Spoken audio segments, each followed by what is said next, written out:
Oke, baik Ibu Sari. Dari apa? Dari perkenalan kali ya Bu ya, biar Ya, makin sayang ya Bu ya. tapi kan mungkin sudah pernah ada yang ikut, juga sudah Oh pernah iya, lihat saya ya. bisa jadi. Iya, Heeh.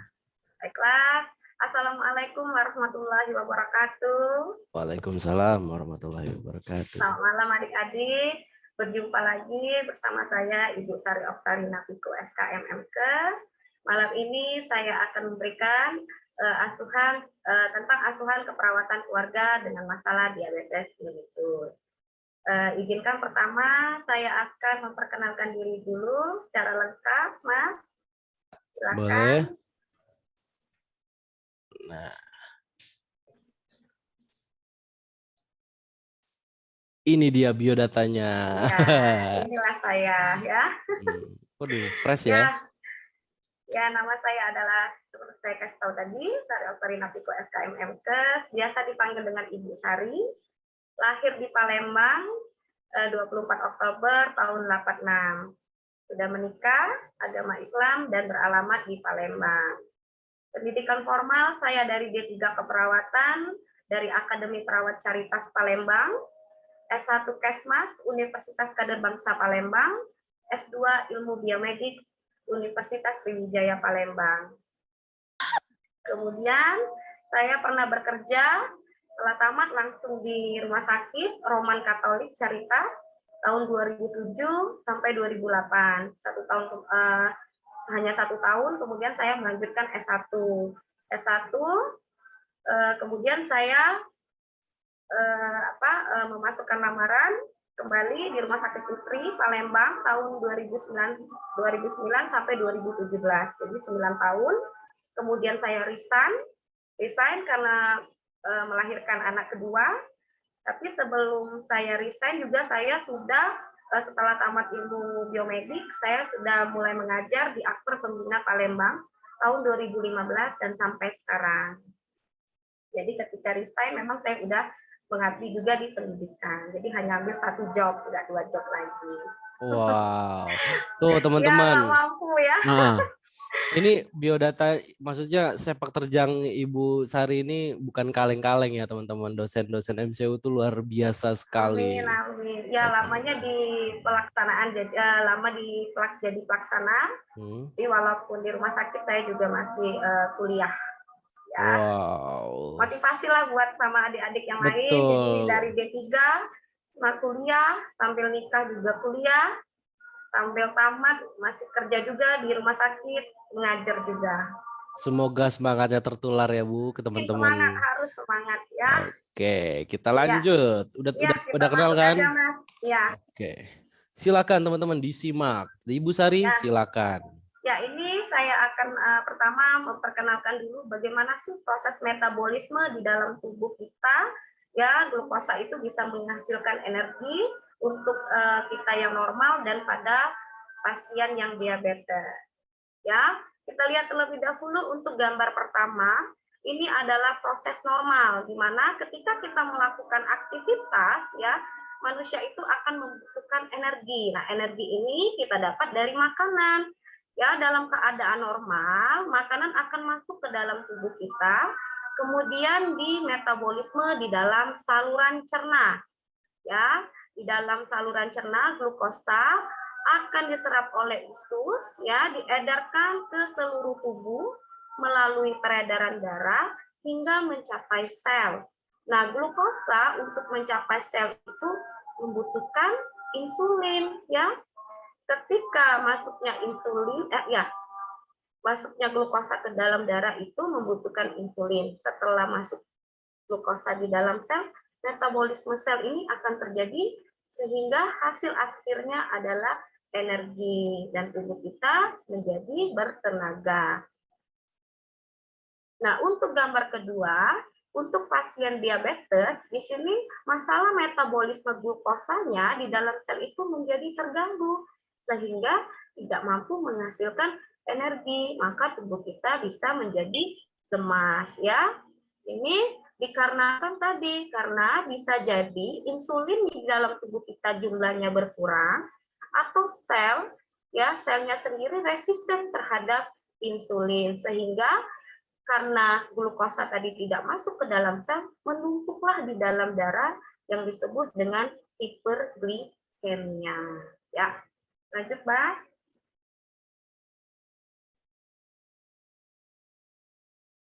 Nah, ini baru kita masuk apa sih diabetes itu?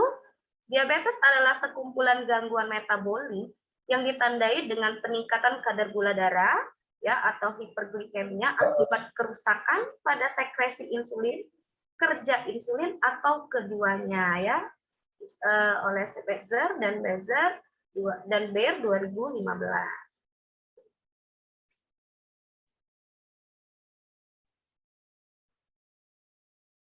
Nah, ini kita lihat lagi penyebabnya. Pertama itu dari pola makan, ya. Konsumsi makan yang berlebihan dan tidak diimbangi dengan sekresi insulin dalam jumlah yang tidak memadai dapat menyebabkan kadar glukosa darah meningkat dan pastinya akan menyebabkan DM. Kemudian yang kedua obesitas. Jadi orang gemuk itu ya lebih cenderung terkena penyakit DM. Nah, 9 dari 10 orang gemuk berpotensi untuk menderita DM. Jadi hati-hati sekali ya dengan yang obesitas. Ada faktor genetis. Nah, gen ini dibawa oleh anak jika orang tuanya menderita DM. Ya, bisa jadi sampai ke cucunya, bahkan ke cicit, walaupun resikonya sangat kecil. Kemudian yang keempat ada zat-zat kimia dan obat-obatan. Bahan-bahan kimia dapat mengiritasi pankreas sehingga menyebabkan radang pada pankreas yang mengakibatkan fungsi pankreas kita menurun sehingga tidak ada sekresi hormon-hormon untuk proses metabolisme tubuh termasuk insulin. Seperti kita ketahui tadi bahwa insulin itu ya membantu glukosa untuk masuk ke dalam sel. Jika dia sudah mengalami kerusakan, bagaimana glukosa tadi bisa masuk ke dalam sel? Ya, Mas, lanjut.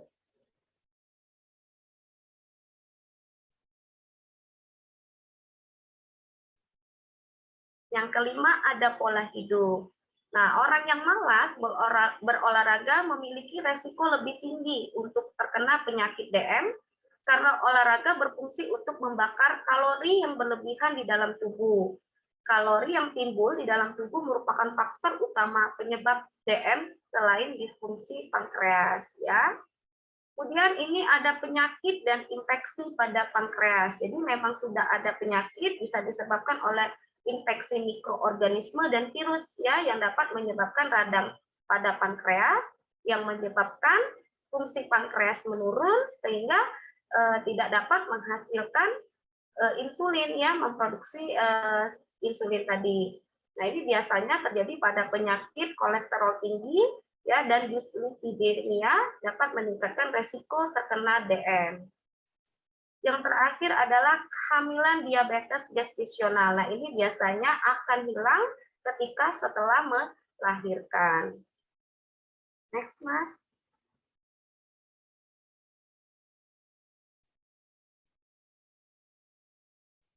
Nah, ini ada faktor resiko penyakit DM. Ini adalah faktor yang tidak dapat diubah ya. Jadi pada usia lebih dari 40 tahun kemungkinan kita bisa saja terkena penyakit DM. Kemudian ada riwayat tadi ya, riwayat dari keluarga kita yang memang sudah ada penyakit DM.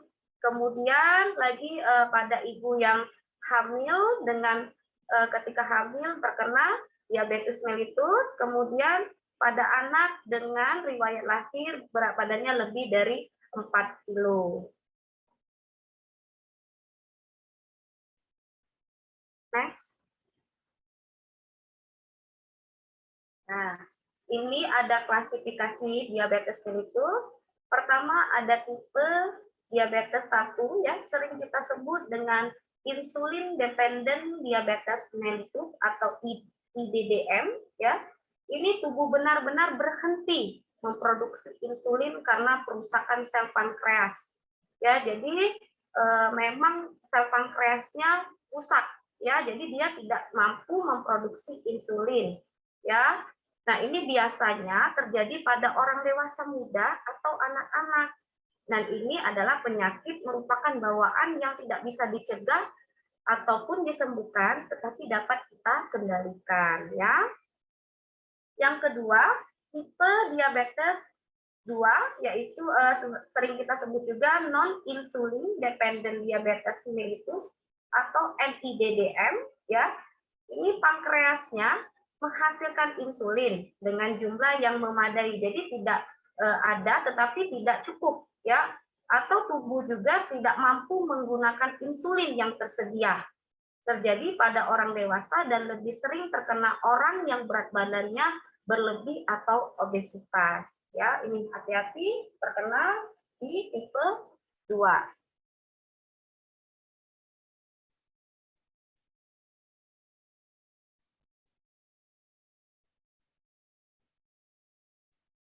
Yang ketiga, adanya gestational diabetes. Nah, ini terjadi hanya sementara saja pada saat kehamilan. Ya, jadi kalau dia ibunya sudah melahirkan, dia akan kembali normal ya gula darahnya. Tetapi ini meningkatkan resiko diabetes tipe 2 pada 5 sampai 10 tahun yang akan datang. Jadi pada ibu-ibu memang yang ada riwayat kehamilan dengan diabetes, biasanya akan melakukan pemeriksaan darah gula secara teratur ya dan tepat supaya bisa terdeteksi apakah dia akan mengalami diabetes mellitus. Yang keempat adalah tipe lainnya. Nah, ini biasanya ya karena adanya kerusakan pada pankreas yang memproduksi insulin dan mutasi gen ya serta mengganggu sel beta. Biasanya ini terjadi karena sindrom hormonal ya yang mengganggu sekresi dan menghambat kerja insulin ya. Contohnya ada sindrom Cushing, akromegali dan sindrom genetik. Nah, kita ke gejala ya. Mudah lelah itu sangat jelas ya karena kita tidak dapat energi ya, tidak dapat sel-sel kita tidak mendapatkan makanan. Kemudian sering merasa lapar, selalu merasa haus ya, kesemutan pada tangan dan kaki, sering buang air kecil, masalah seksual, penurunan berat badan tiba-tiba, penglihatan kabur, infeksi pada kehamilan, dan sulitnya penyembuhan pada luka. Inilah gejala yang harus kita waspadai. Nah, ini saya akan menjelaskan dulu untuk patofisiologi tipe DM ya. Jadi karena tipe DM tadi ketidakmampuan insulin ya, karena sel beta pankreas tadi telah dirusak ya oleh proses imun ya. Dan ini juga bisa terjadi karena adanya rusaknya proses imunitas, sistem imun, masuklah virus, infeksi dan zat toksin. Memicu perubahan sel pankreas, stimulasi pembentukan antibodi, merusak sel beta pankreas, kegagalan produksi insulin ya karena sudah rusak, insulin tidak bisa masuk ke sel kekurangan glukosa dan akhirnya glukosanya bertumpuklah di dalam darah sehingga menyebabkan glukosa darah menjadi tinggi disebut dengan hiperglikemia. Nah, ini tanda-tandanya ada poliuri ya.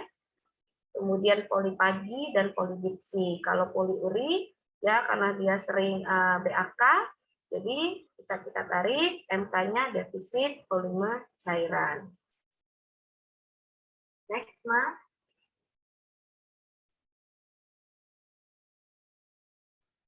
Nah, ini DM tipe 2 ya, banyak sekali. Ya, tadi kalau DM tipe 2 bisa dari genetik ya dan obesitas. Nah, ini kalau dari obesitas kita bisa lihat ya, dia bisa meningkatkan konsentrasi asam lemak dalam darah, kemudian bisa menurunkan penggunaan glukosa di otot dan jaringan lemak. Ya, kalau dia meningkatkan konsentrasi asam lemak dalam darah, ya gliserol asam lemak bebas kita menjadi meningkat. Nah, ini menyebabkan aterosklerosis ya. Di aterosklerosis dia menyebabkan, ya, ini adalah saya salah tulisannya di sini adalah sebenarnya makro dan di sini adalah mikro, jadi terbalik ya. Kalau makro dianya adalah akibat dari aterosklerosis ini pembuluh darah besar, khususnya arteri akibat adanya timbunan plak. Nah, ini biasanya di jantung ya, menyebabkan miocard infarct, kemudian di otak penyumbatan pada otak sehingga menyebabkan stroke. Kemudian dia ke mikrovaskuler, yaitu penyumbatan pada pembuluh darah kecil ya, khususnya kapiler. Nah, ini biasanya terjadi di retina mata, menyebabkan retina diabetik, bisa kita ambil MK-nya, resiko cedera. Kalau dia terjadi di ginjal, menyebabkan neuropati diabetik dan menyebabkan jadi gagal ginjal. Kemudian juga menyebabkan ketogenesis ya, ketonuria, ketoasidosis ya, tanda dan gejalanya nyeri abdomen, napas bau keton, mual, muntah, bahkan menyebabkan koma. Kemudian kalau dia menurunkan penggunaan glukosa di otot dan jaringan lemak, ini bisa kita lihat tadi di DM tipe 1 ya, bisa terjadi karena resistensi insulin ya, atau sel tubuh tidak merespon insulin, glukosa kita tidak masuk ke dalam sel ya, akibatnya glukosanya menumpuk di dalam darah, sel kekurangan glukosa darah kita meningkat, kita sebut dengan hiperglikemia, adanya vikositas darah meningkat, aliran darah menjadi melambat. Ketika aliran darah kita melambat, terjadilah iskemik jaringan. Bisa kita tarik ya, MK-nya ketidakefektifan perfusi jaringan perifer. Kalau glukosa darah kita meningkat, hiperglikemia, seperti kita lihat tadi ya pada DM tipe 1 hampir sama, dia glikosuria osmotik ya, menyebabkan sering BAK ya, kemudian poliuria, dehidrasis dan kekurangan volume cairan. Ya. Next, Mas. Nah, ini itu kita hasil pengukuran bisa kita lihat ya dari pemeriksaan gula darah sebelum waktu puasa ya. Biasanya dilakukan 8 jam. Kemudian setelah puasa 2 jam setelah puasa kita periksa lagi ya, kemudian ditambah dengan biar lebih akurat namanya ada HbA1c ya. Kalau normal ya kita sudah puasa 8 jam itu peningkatannya biasanya 70 sampai 99 mg per mili, 2 jam kurang dari 140, kemudian HbA1c-nya kurang dari 55,7%. Kalau pradiabetes ya baru dikatakan baru mau menuju ya tanda-tanda untuk ke diabetes, biasanya setelah BSN ya, namanya biasa kita sebut waktu puasa itu dia meningkat menjadi 100 sampai 125 mg per mili. Kemudian setelah puasa ya makan, kemudian kita cek lagi gula darahnya dan dia lebih dari 140 atau menjadi 199 mg per mili. HbA1c-nya 5,7% sampai 6,4%. Nah, ini kemudian untuk diabetesnya ya lebih dari 126 ya, atau hasil 2 kali tes secara berurutan sama ya. Kemudian setelah puasa 2 jam ya setelah dia makan, kita cek lagi dia lebih dari 200 ya. Kemudian sewaktu-waktu ya ketika biasanya sewaktu-waktu ini setelah bangun tidur ya atau sebelum makan siang ya dan sebelum makan sore kita cek dia tetap lebih dari 200 ya. Kemudian HbA1c-nya lebih dari 6,5%. Nah, bagaimana pengobatan diabetes ya? Ini ada 4 pilar. Pertama, kita memberikan edukasi. Nah, ini adalah kita memberikan PEMKES dulu ya kepada pasiennya, apa sih itu diabetes, kemudian tipenya apa, bagaimana cara pola hidup, pola makan ya yang menyebabkan penyakit tersebut. Hingga pengetahuan ya bagaimana sih cara memantau glukosa darah secara mandiri. Kemudian ada gizi ya, gizi medik. Nah, ini biasanya kita akan memberikan bagaimana cara pengetahuan dia diet ya. Dan contohnya karbohidrat harusnya sebesar apa? Kalau di sini sebesar 45% sampai 65% dari total asupan energi. Kemudian lemaknya dianjurkan 20% sampai 25% kebutuhan kalori. Protein yang dianjurkan 10% sampai 20% dari total asupan energi dari dalam sehari. Namun ini pun disesuaikan ya, kembali bila ada komplikasi pada pasien. Nah, biasanya ini pada pasien inilah yang paling sulit ya, karena untuk diet. Susah sekali yang biasanya, apalagi pasien yang dia dengan obesitas ya, disuruh diet, mungkin sangat menyiksa. Ya, tapi ini disesuaikan kembali kepada pada komplikasi pada pasien. Yang ketiga adalah olahraga. Nah, ini ya bisa dilakukan secara teratur 3 sampai 4 kali dalam seminggu. Biasanya waktunya lebih kurang 30 menit ya. Jadi dia bersifat aerobik, bisa seperti jalan kaki, bersepeda santai, jogging, ataupun berenang. Nah, ini disesuaikan lagi dengan umur dan status kesegaran jasmani ya. Jadi nggak bisa kalau misalnya orang yang tidak mampu kita suruh bersepeda ataupun jogging, berenang ya. Jadi harus disesuaikan dengan umur dan kesehatan jasmaninya. Kemudian masuk ke farmakologi atau obat-obatan. Nah, biasanya pada tipe 1 mutlak ya dikasih suntikan setiap hari. Karena ini kan biasanya DM tipe 1 ini kan ke genetik ya, tidak bisa diubah atau disembuhkan, namun bisa kita kendalikan. Biasanya dari suntikan ya. Kalau tipe 2, dia biasanya dikasih obat anti diabetes ya, secara oral atau tablet. Bisa juga dikasih juga ya insulin ya pada kondisi tertentu atau bukan dari kombinasi insulin atau tablet ya. Jadi tergantung dengan dengan penyakitnya, komplikasi tersebut. Nah, ini ya kita lihat tadi komplikasinya. Jadi tadi sesuai kita lihat dari patofisiologi DM tipe 1 dan tipe 2 ya. Kalau tipe 2 tadi kalau dia ke makro ya, ke pembuluh darah besar menyebabkan pada kerusakan otak ya dan jantung. Kemudian kalau dia ke mikro ya, ke pembuluh darah, menghambat ke pembuluh darah kecil khususnya kapiler ya, yang diserang adalah retina ya, bisanya menyebabkan katarak dan kebutaan.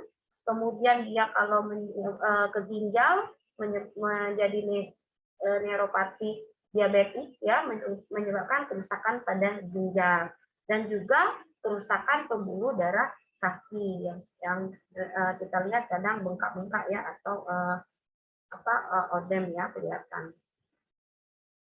Oke, Mas. Nah, kita masuk ke asuhan keperawatan keluarga dengan diabetes mellitus. Jadi beda ya asuhan keperawatan sama asuhan yang biasa kita ke rumah sakit ya. Dia lebih pada kalau yang kesakit ya macam ada heputunya ke sistem organ ya. Sama sebenarnya, tetapi dia ke pengkajiannya lebih banyak. Ya, pengkajiannya lebih banyak dan lebih fokus ke keluarga. Jadi di sini untuk data umum sama ada nama kakak ya, anggota keluarganya disebutkan ya, umur, pendidikan, jenis kelamin, pekerjaan, agama, pendidikan, genogram, tipe keluarga, suku, status sosial ekonomi keluarga, dan aktivitas rekreasi. Kemudian yang keduanya ada riwayat dan tahap perkembangan keluarga. Di sini Ibu tidak akan menjelaskan, mungkin sudah ada Mas pernah dijelaskan mungkin di perkuliahan apa saja tahap perkembangan keluarga saat ini ya.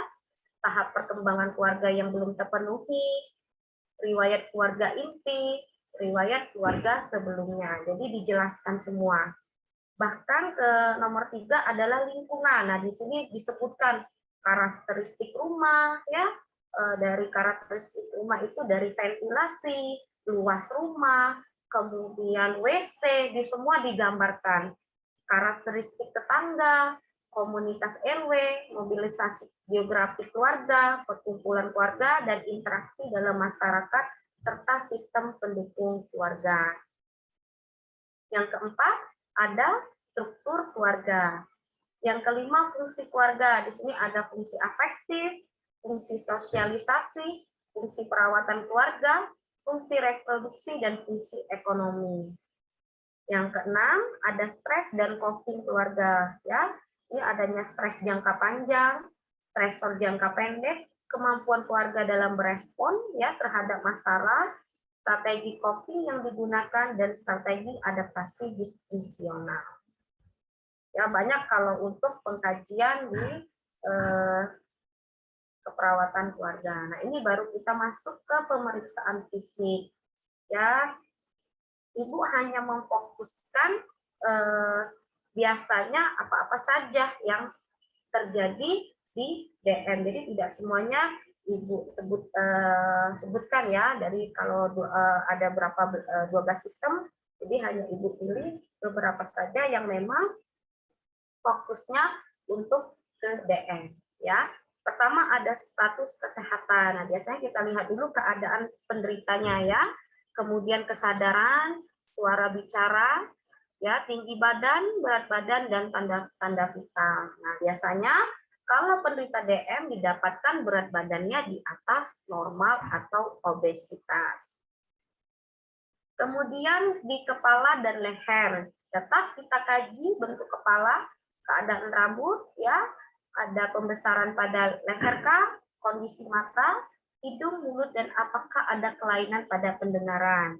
Nah, pada penderita DM ditemui adanya penglihatan kabur ya atau ganda serta diplopia dan lensa mata yang keruh ya. Tadi kita bahas tadi ada katarak ya biasanya. Kemudian lidahnya terasa tebal atau kebas ya.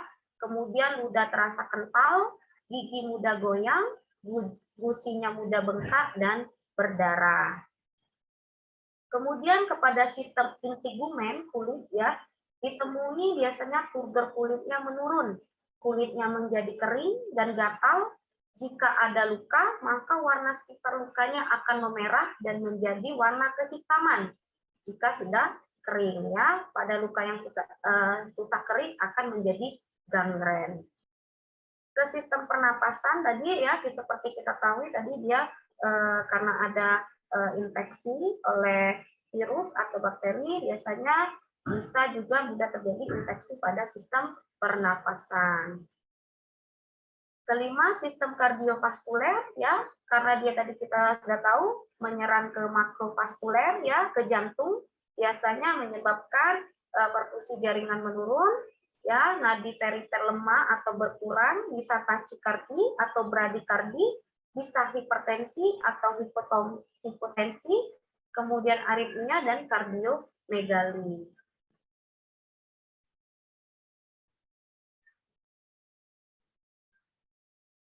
Nah, ini ke sistem gastrointestinal ya, dia terjadi polipagi ya, kemudian polidipsi, mual muntah, diare, konstipasi, dehidrasi, perubahan berat badan, peningkatan lingkar abdomen, dan obesitas.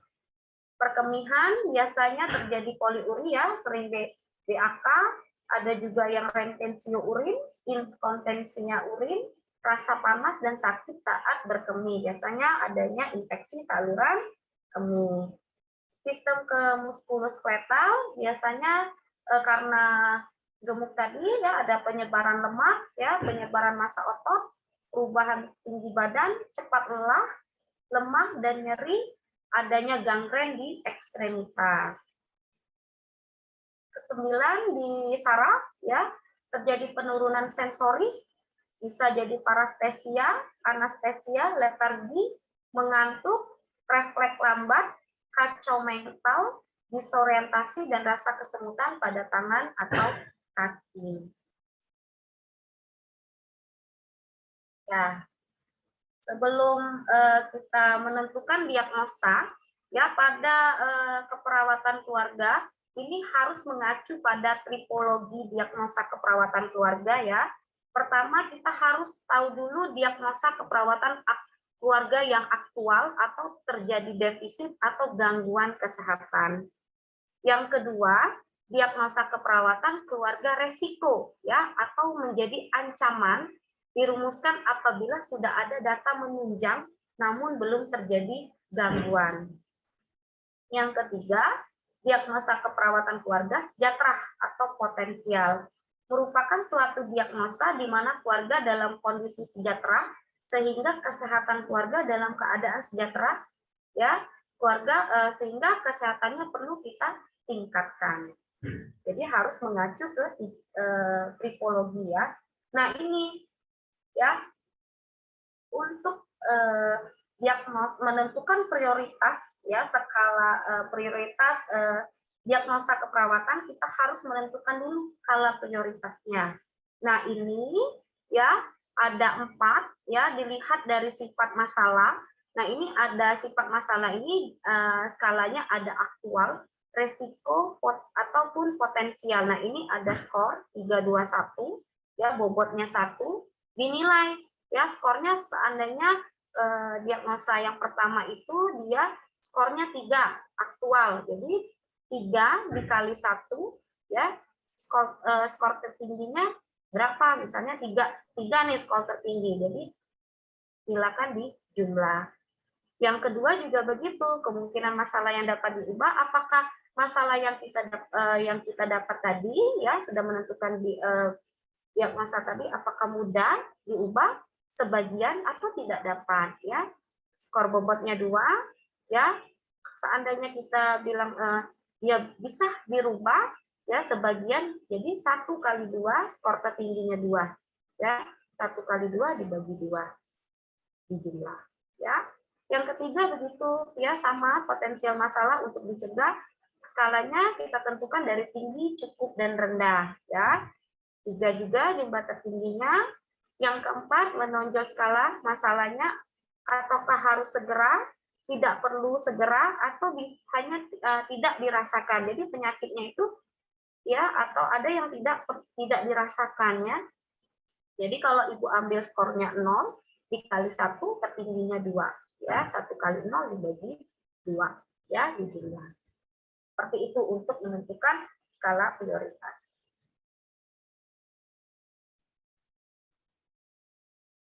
Nah ini diagnosa yang timbul ya yang muncul pada penderita DM di keperawatan keluarga.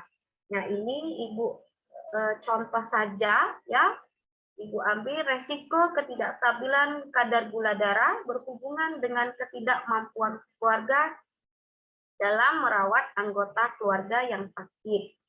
Yang kedua, nutrisi kurang dari kebutuhan tubuh berhubungan dengan ketidakmampuan keluarga dalam merawat anggota keluarga yang sakit. Ketiga, resiko komplikasi berhubungan dengan ketidakmampuan keluarga dalam merawat anggota keluarga yang sakit. Keempat, resiko kerusakan integritas kulit berhubungan dengan ketidakmampuan keluarga dalam merawat anggota keluarga yang sakit. Kelima, defisit pengetahuan berhubungan dengan ketidaktahuan keluarga atau kurang informasi tentang penyakit DM. Keenam, resiko cedera berhubungan dengan ketidakmampuan keluarga dalam merawat anggota keluarga yang sakit. Nah, di antara keenam diagnosa keperawatan ini, nanti bisa kalian tentukan manakah yang sesuai dengan pasien kalian, bisa kalian tentukan mana prioritas ya untuk dijadikan prioritas diagnosa keperawatan dengan dibantu dengan skala prioritas tadi ya. Itu ditunjang dari kalian mengkaji pasien ya, mengkaji dulu anamnese pasien yang dengan DM tersebut, penyakit DM. Silakan Mas. Nah, kita masuk lagi ke rencana keperawatan keluarga ya, intervensi. Nah, untuk menentukan intervensi biasanya ada kriteria ya, kriteria hasil.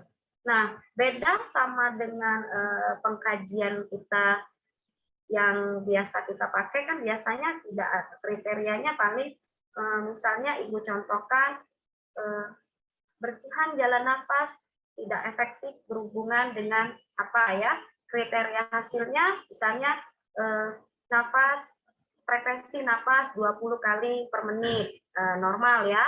Kemudian apalagi tidak ada tarikan dinding dada, misalnya kan begitu ya, biasanya kita normal, kembali bunyinya normal. Tetapi kalau di rencana keperawatan keluarga, kriteria hasilnya harus ada kriterianya dan standarnya. Jadi kriterianya harus memenuhi 3, pengetahuan, sikap, dan psikomotor. Nah, ketika pengetahuan, kita harus standarnya keluarga mampu menjelaskan kembali kepada perawat tentang pengertian suatu penyakit. Ya, kedua, keluarga mampu menjelaskan kembali kepada perawat tentang misalnya nih tanda dan gejala. Ini untuk kriteria pertama untuk di pengetahuan. Yang kedua, keluarga mampu memutuskan tindakan untuk diikuti perawat. Yang kedua, keluarga mampu mengatur waktu pengobatan ke pusat layanan kesehatan. Itu untuk sikap, ya, sikap.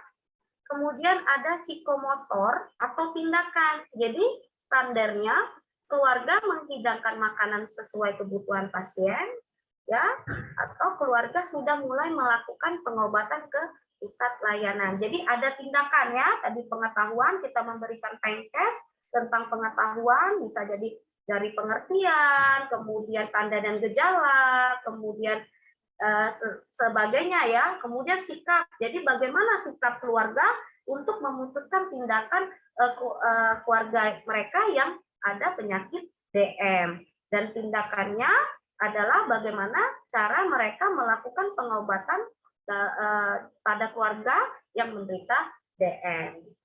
Ya, kita lihat di Ibu bikin salah satu contoh ya. Next, Mas. Ini salah satu contohnya. Ya. Ini Ibu ambil tadi adalah diagnosanya peningkatan kadar gula darah berhubungan ketidakmampuan keluarga dalam merawat keluarga yang sakit DM. Ya. Tujuannya bisa jadi Ibu ambil 1 kali 50 menit. Jadi dalam pertemuan pertama, ya keluarga sudah bisa mampu mengenal masalah, memahami bagaimana sih perawatan DM. Nah, disinilah kita lihat di evaluasinya, kita lihat kriteria dan standar yang Ibu jelaskan tadi ya, ada pengetahuan, sikap, dan psikomotor. Apa saja sih yang termasuk di pengetahuan? Nah, ini Ibu contohkan. Misalnya nih, keluarga mampu menyebutkan definisi DM dengan bahasa mereka sendiri. Kalau Ibu dari Palembang, biasanya itu pakai bahasa Palembang. Nah, standarnya di sini kita yang akan menjelaskan kepada keluarga tersebut apa sih DM, ya. Kemudian baru kita memberikan rencana kita, ya. Setelah kita menjelaskan nih DM itu apa pengertiannya, baru kita tanyakan kepada mereka. Itu baru kita gali lagi keluarganya, ya, rencananya diskusikan dengan keluarga tentang pengertian DM, bisa kita menggunakan lembar balik atau leaflet dan beri kesempatan keluarga untuk bertanya. Yang kedua, Ibu contohkan misalnya keluarganya mampu nih menyebutkan 6 dari 8 penyebab DM. Tetapi standarnya kita harus memberitahu dulu kepada keluarga penyebab DM itu ini sampai 8. Nah ya, dan rencananya kita gali lagi dulu. Bisa nggak keluarganya ini menyebutkan tentang penyebab DM ya, diskusikan keluarga tentang penyebab DM ya, sama menggunakan leaflet juga dan beri kesempatan untuk bertanya. Ya.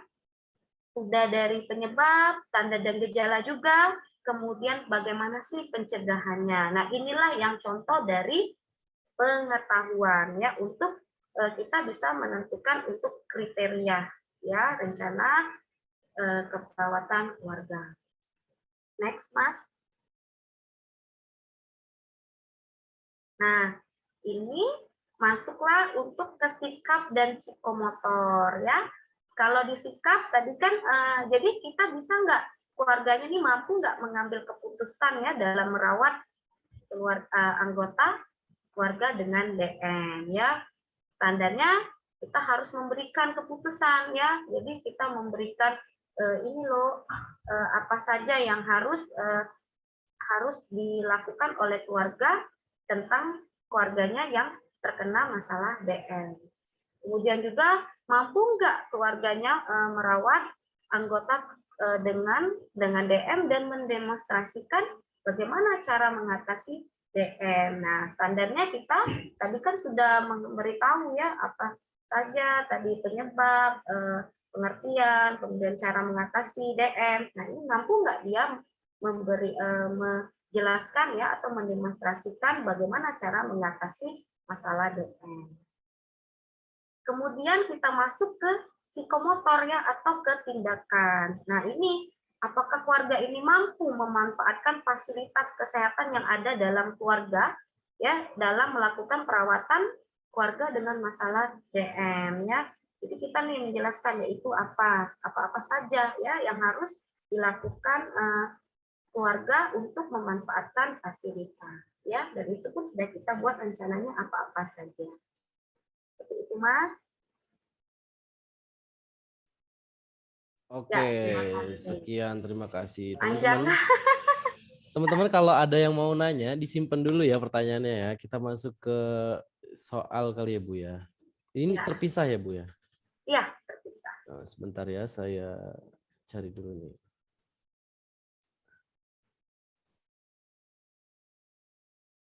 Ya Om, waduh saya kayak Om ya. Ada yang dipanggil Om. Kayak Om saya ya. Nggak apa-apa ya. Oke, bersiaplah. Ini dia soalnya. 1 menit, saya kasih waktu untuk menjawab. 1 Ini belum menit muncul, Mas. dari sekarang. Enggak apa-apa, saya buat panik aja Bu. Iya, nggak apa-apa. Karena materinya banyak, jadi saya singkat saja. Itu pun mudah-mudahan lah masuk ya. Nih, udah muncul? Belum? Oke, muncul. Oke, silakan teman-teman. 1 menit dikerjakan dari sekarang.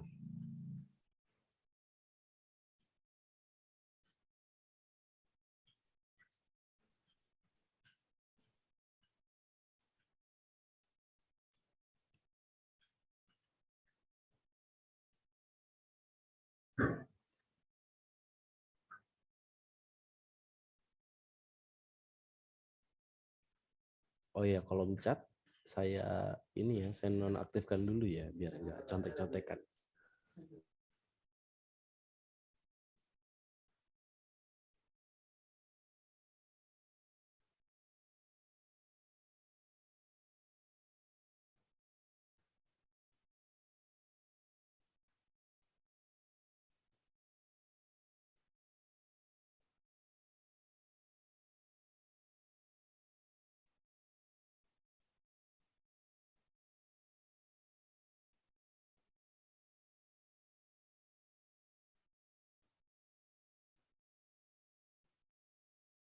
Oke, waktu sudah berjalan 1 menit, kolom chat saya buka, silakan dijawab. Semoga tidak ada yang keliru ya atau menjebak. Semuanya pada ini kayaknya. Iya nih. Semuanya sebentar, saya lihat contekannya dulu ya Bu. Saya punya contekannya misalnya nih. Ayo yang mau bayar contekan sama saya. Ya, semua ya, rata ya. Semuanya ya semuanya. Gimana nih? Ada yang mau jawab beserta alasannya? Kenapa Ya, silakan.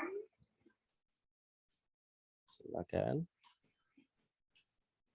Sepertinya sudah paham ya, Iya. sudah pinter semua ini.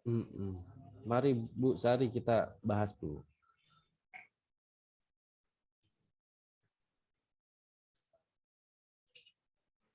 Ya, mari Bu Sari.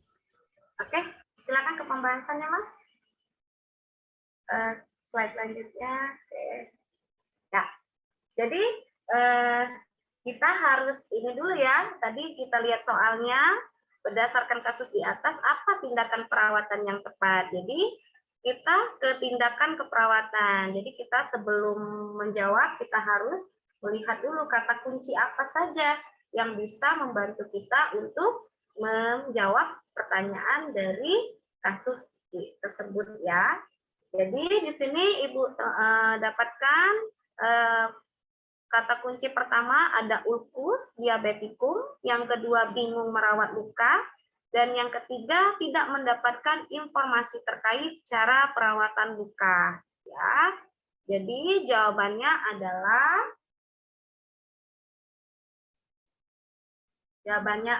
E. Iya, benar Iya, semua. benar semua ya. Gokil. Karena Mantap. iya benar, benar semua karena memang salah satu pelayanan keperawatan keluarga yaitu adalah memberikan home care ya, yang diberikan pelayanan secara langsung kepada keluarga di rumah yang menderita penyakit akut maupun kronis ya, sehingga dapat meningkatkan fungsi keluarga tersebut dalam merawat anggota keluarganya yang mempunyai resiko tinggi masalah kesehatan. Nah, ini ya data fokusnya tadi kita seperti yang kita tahu yaitu mengarah kepada kurangnya informasi ya terhadap cara perawatan luka ulkus diabetikum. Nah, kita strategi tindakan kita yaitu ya memberikan penkes dulu, health promotion yaitu segala upaya untuk mempengaruhi keluarga sehingga mereka melakukan apa yang diharapkan yaitu perubahan perilaku ya. Jadi sudah memberikan penkes, kita juga harus diharapkan memberikan perubahan perilaku. Kalau memberikan penkes saja cuma ngomong tetapi tidak memberikan perubahan perilaku itu tidak berhasil jadi ya. Nah, pada kasus kita memberikan penkes ya tentang masalah kesehatan klien ya itu seperti tentang merawat luka. Jadi kita akan memberikan penkesnya apa sih perawatan luka, kemudian caranya bagaimana, kemudian alat-alatnya apa saja, ya itu adalah penkesnya. Kemudian kita harus memberikan informasi ya, sudah memberikan penkes tadi, memberikan kepercayaan diri dalam merawat anggota keluarganya yang sakit dengan cara mendemonstrasikan.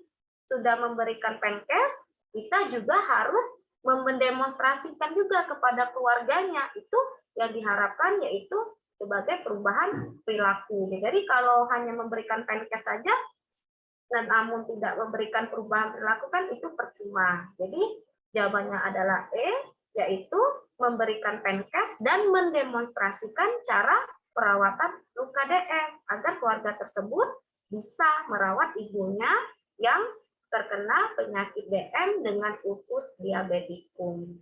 Jadi masalahnya teratasi ya. Oke, Itu Mas. gitu ya teman-teman, dapat dipahami ya, kayaknya paham semua. Kita lanjut bergerak ke soal berikutnya, soal nomor 2. Iya, ini dia. Silakan dikerjakan 1 menit dari sekarang.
Oke, 1 menit. Kolom chat saya buka, silakan dijawab.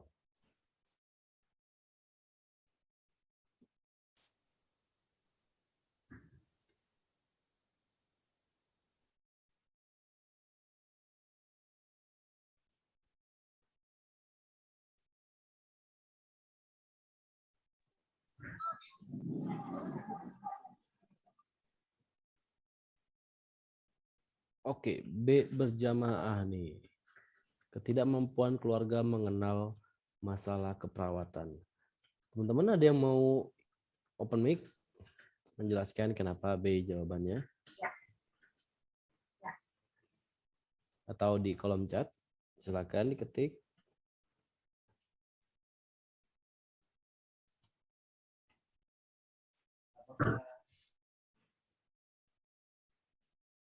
Oke, tidak ada ya.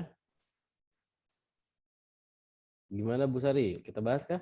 Ya, kita bahas langsung saja. Langsung saja. Ya, mereka ini semuanya sudah pada pintar. Betul. Ya. Oh, itu udah ada yang jawab, Mas. Karena pasien tidak mengetahui penyakitnya. Terima kasih Kak Fauzia Khairunisa. Fauzia. Mantap, mantap, mantap. Kira-kira ini betul ya, Bu? Udah betul semua. Kayaknya sudah pintar semua. Jadi saya apa ini soalnya terlalu mudah atau kayaknya mereka yang sudah pintar, Bu. Berarti nyimak tadi, Bu. Diam-diam. Iya, benar. Oke, mari kita lihat bahas, jawabannya. Iya, slide selanjutnya. Iya, inilah pembahasannya. Ya, jadi kalau lihat dari pertanyaannya, jadi data fokusnya tugas kesehatan keluarga yang belum dapat dipenuhi oleh keluarga. Jadi tugas keluarganya ya. Jadi data fokusnya kita lihat klien tampak bingung dan tidak mengerti penyebab penyakit DM. Benar sekali kata teman Fauzia. kita tadi, Fauzia tadi ya. Penjelasannya, Mas. Ya, jawabannya benar. Hore. Apakah semuanya B? Ya, jadi pengajiannya tadi difokuskan pada kesanggupan keluarga dalam melaksanakan perawatan kesehatan yang dilihat dari kemampuan keluarga melaksanakan 5 tugas kesehatan keluarga. Jadi, pada kasus keluarga tidak mengetahui fakta-fakta dari masalah kesehatan yang terjadi pada Nyonya R, seperti tanda gejalanya, ya Ibu R sering mengalami sering lemas, kakinya merasa sering kesemutan, kemudian kelaparan ya. Kemudian mereka juga tidak mengerti ya apa sih DM, apa faktor penyebabnya ya, serta persepsi keluarga terhadap masalah yang diderita oleh klien. Nah, ini sangat sesuai dengan pemenuhan tugas perawat keluarga, yaitu kemampuan keluarga dalam mengenal masalah kesehatan ya, di mana di dalamnya adalah meliputi pengertian, tanda dan gejala, faktor penyebab, serta persepsi keluarga terhadap masalah ya. Jadi jika pada kasus data fokus mengarah kepada ketidakmampuan merawat anggota keluarga yang sakit, yang perlu dikaji adalah sejauh mana keluarga mengetahui keadaan penyakitnya, bisa bersifat penyakitnya ya, sifat, penyebaran, komplikasi. Maaf Mas, ini Mas maaf, bisa dinaikin nggak? Ini memang ini ya. Bentar Mas. Oke. Jadi Ibu ulangi ya. Jadi pada kasus ya, jadi mengarahnya pada yang perlu dikaji sejauh mana keluarga mengenai fakta-fakta dari masalah kesehatan yang meliputi pengertian, tanda gejala, faktor penyebab, serta persepsi keluarga terhadap masalah. Jadi ini jawabannya adalah B. Tapi jika pada kasus data fokusnya mengarah kepada ketidakmampuan keluarga mengambil keputusan, ya, itu yang menonjol adalah keluarga tidak sanggup memecahkan masalah, ya, tidak tahu tentang fasilitas kesehatan yang ada atau kurang percaya terhadap petugas dan lembaga kesehatan. Kemudian jika pada kasus data fokusnya mengarah kepada ketidakmampuan merawat anggota keluarga yang sakit, yang perlu dikaji adalah sejauh mana keluarga mengetahui keadaan penyakitnya, ya, sifat, penyebaran, komplikasi, prognosa, dan cara perawatan. Jadi bagaimana sikap keluarga terhadap yang sakit. Jadi jawabannya benar adalah B ya. Jadi tidak apa tadi yang B tidak mengenal masalah kesehatan. Iya. Memang masih banyak ya Bu masyarakat yang belum mengenal DM Iya, ya Bu. Sekarang iya, saya juga kalau misalnya disuruh cek DM, saya buka Instagram Bu. ya, Direct message. iya, makanya sebenarnya keperawatan keluarga ini perlu. Ya, ini adalah kita ini adalah kalau perawatan keluarga ini memang memberikan penkes ya, mengunjungi keluarga-keluarga yang memang mengalami masalah kesehatan. Nah, biasanya ini banyak di daerah, Mas. Ya, Iya, iya, misalnya iya. yang memang untuk fasilitas kesehatan pun sangat jauh. Biasanya kita yang tenaga perawat-perawat, Pak Mantri, kalau zaman dulu tuh suka Pak Mas Mantri, iya. nyebrang-nyebrangi Iya, sungai, itu datang ke rumah, itu bawa tensi, bawa iya. alat cek gula darah, nah bawa sekalian obat-obatan. Nah, itulah mereka itu melakukan home care, penkes itu seperti itu biar bisa ketahuan nih penyakitnya apa-apa yang di desa ini apa sih gitu. Iya, Cuman iya. kalau di kota kan jarang, Mas. Kita Kalau kan biasa biasanya dibilangnya kena sihir kalau Bu, kalau diabetes. nah itu masuknya di antropologi Oh, biasanya karena kan sukanya kepercayaan. Nah, itu iya, beda iya. lagi. Nah, di kesehatan pun ada namanya bidang ilmunya antropologi kesehatan. Itu kaitannya ke kepercayaan-kepercayaan, adat istiadat berhubungan nggak sama kita yang ilmu kesehatan. Nah, itu juga tugas kita sebagai perawat nih, Mas, sebagai tim medis nih, bagaimana cara merubah pandangan itu ya supaya dia mau mengikuti. Nah, inilah perlu lagi penkes tadi, mengubah perilaku gitu. Oke. Waduh, jadi melebar nih, Bu. Iya, boleh, iya. Ya. Oke, Karena kita perawat iya, iya. sangat luas ini ilmunya. Benar, benar. Oke, kita lanjut ya, teman-teman. Oke. Kita lanjut ke soal nomor berapa ya? Udah 4 kali. 3 ya. Berapa sih? Ketiga ya. Oke. Soalnya dulu loh, Mas. Iya, iya. Ini ya. Antara 1 menit dari sekarang. Ya, semoga ini pun bisa. Mudah sekali. Karena kalau nyimak pasti semuanya bisa. Betul.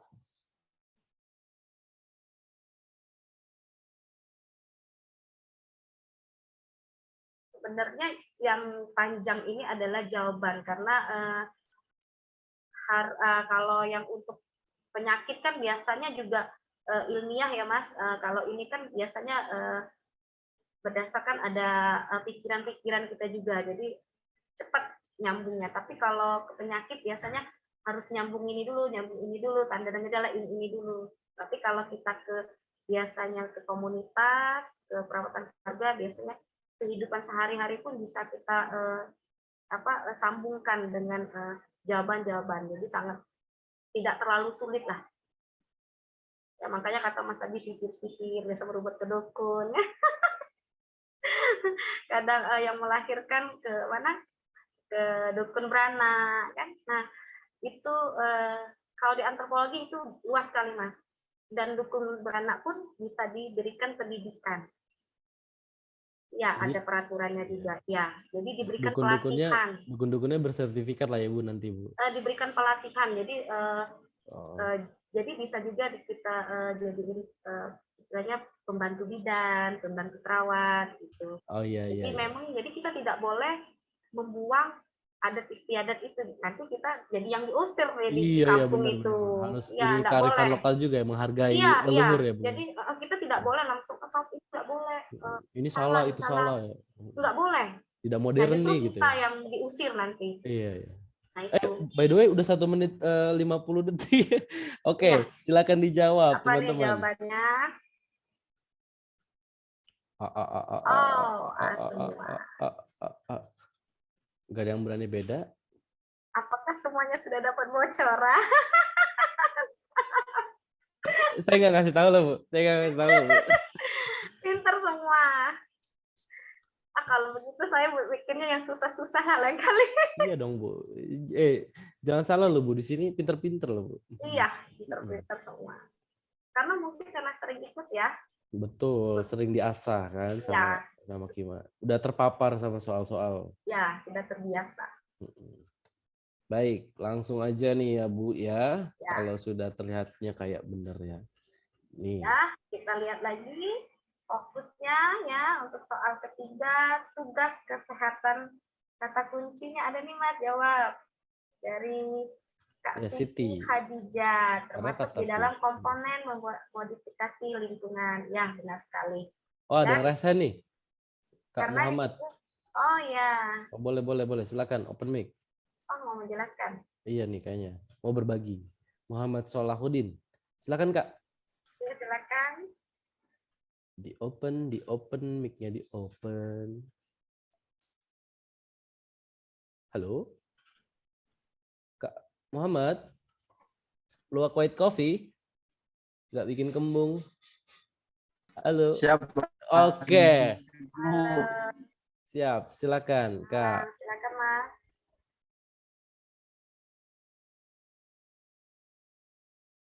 Siap, Ibu. Oh, mungkin boleh dilanjut sama Ibu. Di sini kan sudah sama-sama untuk kata kuncinya kan.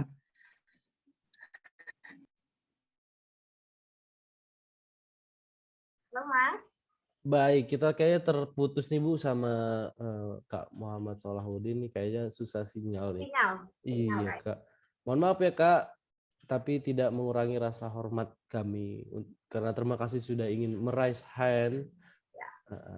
Ada Kak Salsabila karena di situ keluarga berusaha menjaga lingkungan rumah supaya tidak membahayakan pasien seperti menjaga lantai dari pecahan kaca. Oke, terima kasih yang sudah menjawab, terima kasih effortnya. Oke, baik, kita lanjut ya, Bu Sari. Ya. Jadi benar sekali ya. Jadi memang tugas keluarga yang telah ya. Tadi kalau yang soal tadi belum, kalau ini yang telah dipenuhi ya. Jadi sudah dipenuhi oleh keluarga. Jadi keluarga lantai dijaga agar tidak tergenang air, tidak ada pecahan kaca ya. Kemudian Nyonya W-nya diminta keluarga agar selalu menggunakan sendal supaya kakinya tidak lecet. Jadi kalau semuanya hafal eh, 5 komponen tadi ya semua ini modifikasi, manfaat, mengenal masalah apa-apa aja yang masuk semuanya pasti bisa jawab ini. Ya jawabannya adalah Mas. Ya jawabannya adalah A. Wow, Apakah semua benar? betul semua yang menunggu. Benar ya. Jadi memang mengarah pada benar tadi kata kakak tadi mengacu kepada pemeliharaan lingkungan rumah. Jadi baik fisik maupun fisiologi ya yang perlu dikaji sejauh mana keluarga melihat keuntungan atau manfaat pemeliharaan lingkungan. Jadi pentingnya higien sanitasi, mengetahui penyebab penyakit, sikap dan pandangan keluarga terhadap higien sanitasi. Nah, pada data fokus pada kasus, kemampuan keluarga memelihara lingkungan rumah dapat diketahui dari menjaga kebersihan rumah seperti keluarga mengetahui nih pentingnya higien sanitasi, menjaga lantainya agar tidak tergenang air, itu adalah keluarga mengetahui keuntungan dan manfaat pemeliharaan lingkungan. Tidak ada pecahan kaca, itu pada keluarga mengetahui penyebab penyakit ya. Jadi tugas kesehatan keluarga yang telah terpenuhi adalah kemampuan keluarga memodifikasi lingkungan. Ya, sangat jelas. Iya, ini saya jadi mau cerita sedikit nih Bu tentang Ya, pengalaman saya tentang pecahan kaca. Jadi saya cuek selama ini sama pecahan kaca, buang aja ke tempat sampah. Tapi ya, waktu itu ayah saya sendiri yang benerin sampahnya. Kalau ayah saya kan ya. pakai tangan aja gitu, nggak Oh, ya, jijian ya. gitu kan. Kena tangannya sendiri. Ya saya mikir ini kalau terjadi ke tukang sampah gimana gitu kan. Kakinya atau apa kan bisa. Iya, Apalagi kan kacanya kotor ya Bu ya. iya, Ya kayak gitu. Jadi dari situ saya pasti ngubur Bu kaca tuh di iya, boleh. atau Iya, dipakein apa kertas koran bahan atau ditulis itu iya. pecahan kaca kayak gitu. Ya, tapi kadang-kadang kita juga kayak gitulah ya. Ada yang malah buang di sungai ya, Iya di tuh.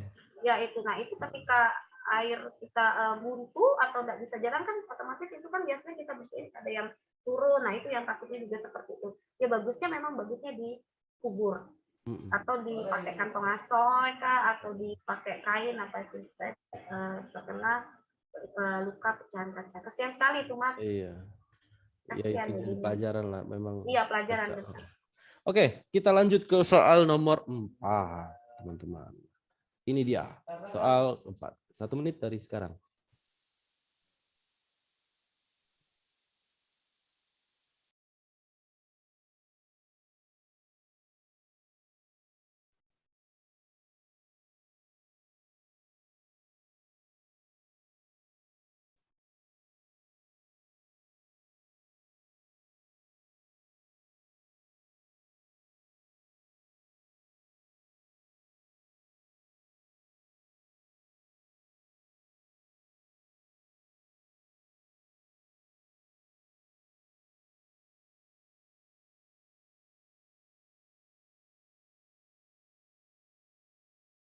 Semoga ini juga tidak menjebak ya.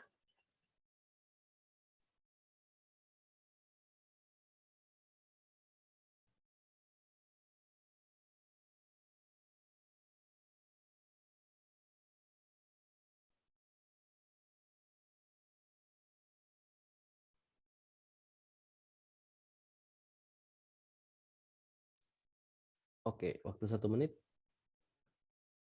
Silakan dijawab.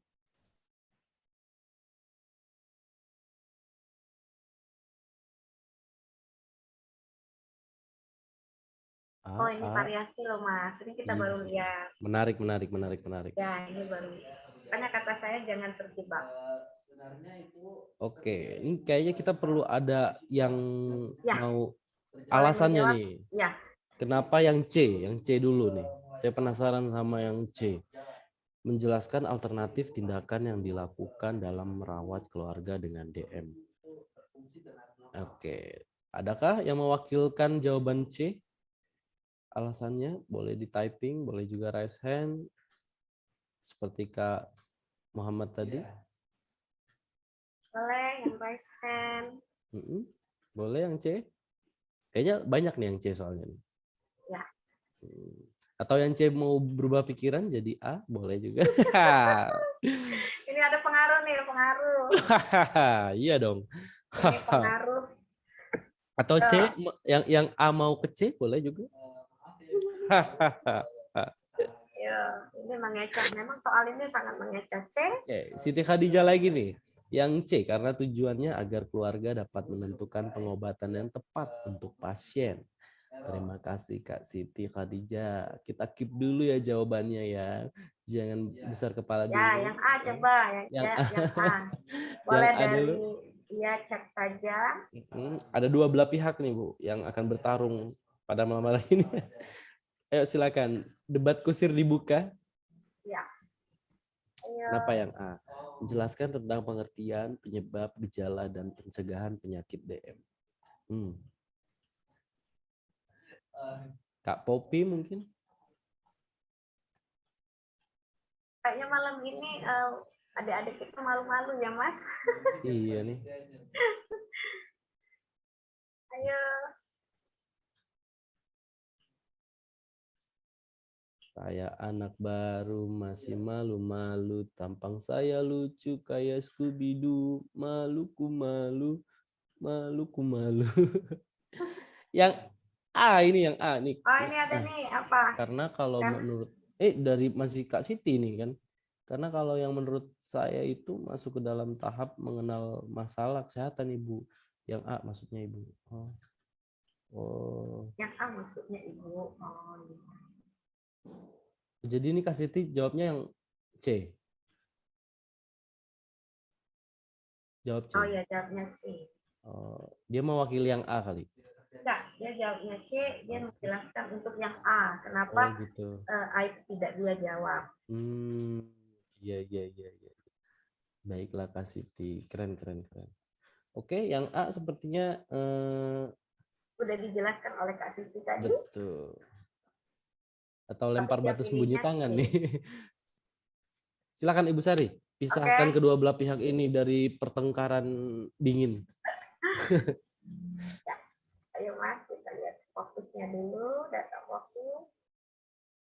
Ya, jadi dari pertanyaan apa tindakan yang harus dilakukan perawat B. Jadi tindakan ya, di sini adalah rencana tindakan keperawatan keluarga. Ya, dibuat bertujuan, nah ini banyak typo, agar keluarga mampu mengambil keputusan yang tepat. Jadi rencana yang sudah kita buat ya bertujuan agar keluarga mampu mengambil keputusan yang tepat. Jadi apa sih tindakan perawat tindakan kita? Jadi sudah buat rencana baru untuk ke tindakannya apa? Jawabannya Mas? Oke, ini ada nih Kak Agustian yang karena kita datang kan untuk memberi informasi tentang kesehatan. Nah, bagaimana caranya ya? Itu kita mengenalkanlah masalah-masalah kesehatannya seperti pengertian dan lain-lain. Ya. Nah, setelah paham barulah si keluarga mengambil keputusan. Oke, kita bungkus ya. Ya, Apakah boleh, benar ya. jawabannya? Yuk, kita lihat ini. Tarat, tarat. Oke, Jawabannya adalah C. Ya. Jadi kenapa? Karena rencana tindakan yang dibuat untuk membantu keluarga dapat menentukan keputusan tepat terhadap masalah kesehatan keluarga. Jadi rencana tindakan yang dapat dilakukan ya untuk keluarga itu adalah ini ya. Pertama, diskusikan dengan keluarga tentang konsekuensi yang timbul jika melakukan tindakan. Diskusikan tentang alternatif tindakan yang mungkin dapat diambil serta sumber-sumber yang diperlukan. Diskusikan dengan keluarga tentang manfaat dari masing-masing alternatif tindakan. Jadi, ketika kita sudah tahu masalah pasien tadi, ya masalah dari keluarga pasien tadi, pertama tadi kita sudah masuk ada kriteria pengertian, sikap, dan psikomotor. Nah, ternyata setelah kita mengetahui dari masalah yang ada, maka kita akan membuat rencana. Nah, rencana inilah yang sudah kita buat, akan kita diskusikan kepada keluarga tersebut. Nah, tindakannya kita mendiskusikan dulu alternatif yang sudah kita bikin ini, bisa nggak dilakukan kepada keluarga tersebut. Ya, pada kasus ya, perawat telah menyusun rencana agar membantu keluarga menentukan alternatifnya apa-apa saja. Sedangkan kalau kita memilih A, hanya menentukan pengertian, kemudian tanda dan gejala. Sedangkan pada kita tadi kan kriterianya harus ada pengetahuan, sikap, dan psikomotor dan tindakannya. Jadi kita harus bikin dulu nih poin-poinnya apa saja. Baru bisa dilakukan oleh keluarga tersebut. Jadi kalau hanya memilih pengertian, tanda, gejala, atau pengobatan, jadi hanya poin satu-satu saja. Jadi bukan alternatif, ya. Jadi tidak memenuhi keseluruhan dari rencana tindakan. Jadi hanya satu saja. Ya, sedangkan kalau rencana tindakan kan harus beberapa. Ya, dari pengetahuan pun tadi kita dapatkan ada, Ibu contohkan ada 5, sikap juga ada 2, kemudian psikomotor ada 1. Jadi harus semuanya harus ada. Jadi tidak bisa hanya pengertian, tanda dan gejala itu saja. Ya, jadi harus ada 3 tadi kriteria. Ya, jadi yang harus dilakukan perawat B adalah menjelaskan alternatif tindakan yang dilakukan dalam merawat keluarga dengan BSN. Oke, seperti itu ya teman-teman, dapat dipahami ya. Jadi bukan satu saja, tetapi harus mencakup dari ketiga kriteria. Nah, apalagi khusus buat yang jawab A nih, biasanya kalau udah salah kayak gini nggak akan terulang lagi ya Bu ya. Kayak udah langsung klik oke gitu kan.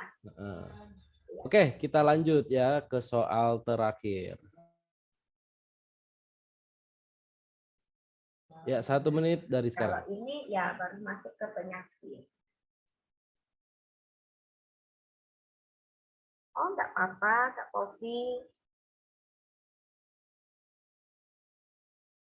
Ya kadang-kadang soal itu menjebak.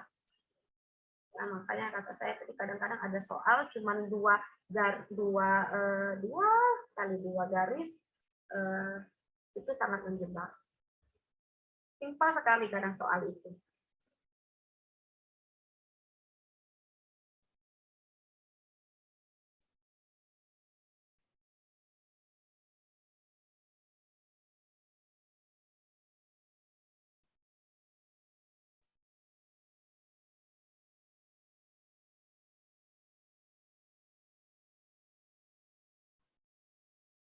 Oke, nah ini semoga semua bisa.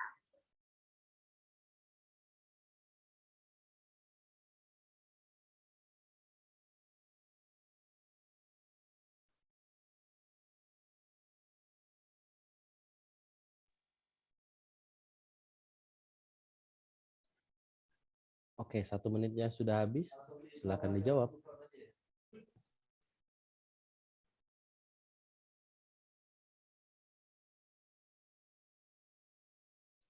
Kok belum ada yang jawab? Kolom chat sudah saya buka ya. Oke. Oke, ini baru 2 nih. Kayaknya susah ya pertanyaannya. Berarti, waduh, D. Oke, D. Mantap, D seragam. Oke, Siti Khadijah lagi. Karena kita harus clearkan dulu RW-nya sesuai prinsip ABC. Mantap banget. Wow, D. Oke, pada ngikut nih. Karena Wow. mereka ini udah biasa. Apakah benar semua ini jadinya nih? Terima kasih, salam sehat. DD. Karena di kasus terdapat data suara snoring. Snoring itu apa ya? Ngorok ya, Bu? Ngorok. Pada Ya. pasien dengan suara snoring harus dilakukan pemasangan OPA. Kirain kalau suara ngorok harus dibangunin, Bu. Iya, kalau kita normal. Oh iya benar. Kalau kita normal. Oke, ini kalau saya lihat kunci jawabannya kok suara snoring pasang OPA. OPA yang di Korea itu ya? OPA. Gudel. Ini memasang apa, Bu? Gudel. Orofaringeal. Oh. Orofaringeal. Oke, baik. Atau gudel. Nggak ada yang mau lain gitu jawabannya? D semua? Snoring karena penjepitan jalan nafas jadi dipasangin OPA. Oke. Kayaknya Ibu dikeroyok nih, Bu. Iya, semuanya pinter. Ini mungkin terlalu mudah ya. Baik. Iya. Kita lihat ya. Lihat ya, Bu ya. Oke, kita lihat. Ya, jadi dari pertanyaannya kita lihat dulu adalah tindakan prioritas. Jadi adalah tindakan utama. Data fokus benar sekali adanya penurunan kesadaran, pernapasan kismol, suara snoring, dan frekuensi napas 30 kali per menit. Jadi memang ada gangguan pada jalan nafas. Jelasannya, Mas? Jadi sebenarnya jawabnya D ya, Bu? Yang benar, Bu? Jawabnya ya, D. Benar. Berarti ini tipe nih, Bu, PPT-nya, Bu? Enggak, jawabannya benar D. Oh, tuh ini jawabnya B, Bu. Oh, maaf, jadi typo. Tapi benar loh, di bawahnya adalah prioritas perawat klien tersebut adalah memasang OPA, orofaringeal, RW atau gudel. Saya kan nggak ngerti ya, Bu. Saya taunya kan bocorannya Ya, aja, Bu. Jadi ya, saya kira bakalan salah semua ini. Ternyata bener semua. Salah jadi saya ya. Iya. Typo biasanya. Saya udah sombong aja nih, bakalan salah semua. Ternyata betul semua. Tapi untungnya saya bikin di bawah adalah jawabannya ada di bawah memasang OPA. Selamat teman-teman ya. Iya, walaupun salah typo tulisannya, tetapi mereka kita ada jawaban itu benar. Jadi benar sekali. Jadi masalah pada kasus ya, bersihan jalan nafasnya berarti tidak efektif, menunjukkan definisi sebagai ketidakmampuan bersandar untuk mempertahankan jalan nafas tetap paten. Jadi pada kasus snoring merupakan bunyi suara terdengar snoring yang mengidentifikasikan terjadi sumbatan di jalan nafas ya. Snoring merupakan bunyi suara tambahan yang terdengar seperti mengorok yang disebabkan karena ada sumbatan jalan nafas oleh benda padat, misalnya lidah yang terjatuh ke belakang atau tenggorokan, atau karena adanya gangguan neuromuskular. Jadi benar sekali tadi yang bilang adanya ABC, jadi menentukan mempertahankan jalan nafas dulu, jalan nafas pakainya dulu ya, mempertahankan jalan nafas ya, benar ABC. Ini saya tempo nih, lupa ganti. Oke, sekian ya Alhamdulillah teman-teman. ada yang benar semua itu Kak Wow, Siti. keren banget. Oh ya, teman-teman ada yang mau nanya? Saya kasih 10 orang yang nanya. Kebanyakan ya. Benar, Mas. Kebanyakan ya. Semuanya pada pintar semua, Mas. Happy ending kata Iya, Junita nih. happy ending. Oh, saya juga senang kalau semuanya jawabnya semua benar. Ya, yang salah Itu satu candu berarti sekali penjelasannya. iya ya, candu sekali ya. Candu itu kayak mana itu? Kayak ada ganja-ganjanya dikit, Bu. Aduh. Iya. Ini Semuanya teman-teman gak juga ada yang mau pada nanya ya? pintar. Selesai ya, sudah ya. Iya. Oke, terima kasih Ibu Sari. Ya. Terima kasih banyak atas Makasih. waktunya, penjelasannya. Nanti ketemu saya lagi ya. Iya, Bu. Mohon maaf kalau saya ada salah-salah kata ya, Bu. Sama-sama saya juga Oke. kalau ada yang salah. Terima kasih Oke. untuk semuanya ya.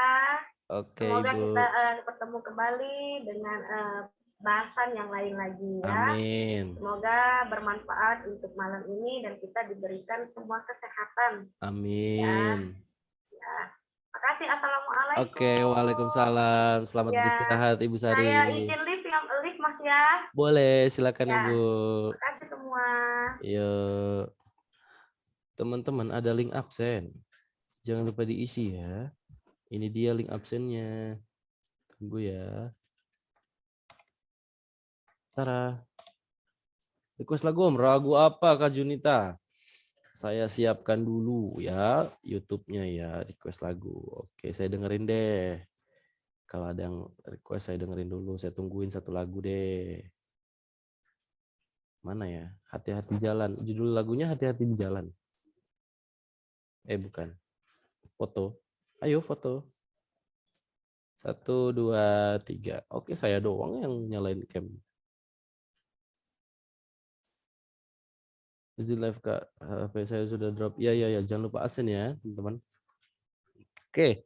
Yuk, mau foto nih. Foto tuh, silakan. 1, 2, 3. Cekrek. Oke, Nurul Salsabila. Hai. Gemes-gemes ya. Mana nih yang mau ini apa? Request lagu.